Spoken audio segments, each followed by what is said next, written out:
My today's topic is empirical formula.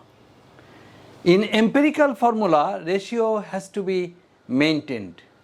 Suppose, at any cost, the ratio, the proportion of hydrogen and oxygen will be fixed. Suppose from a jar, 160 gram of oxygen is being taken. 160. You know that mass of oxygen is 16 gram. So 16 gram divided is equal to 10.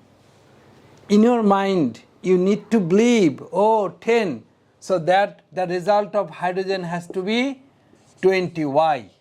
Because 10 and 20 is equal to H2O. H2 means obviously hydrogen will be 2 part and oxygen will be 1 part. Although the mass of hydrogen is very little, but proportion will be fixed. So in this situation, hydrogen, mass of hydrogen is 1, so result is 20.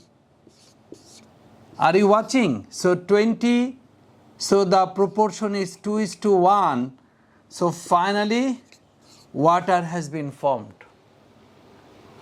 Actually, this figure might be changed. If you give 320, if you take 320 gram, that time the result will be 20.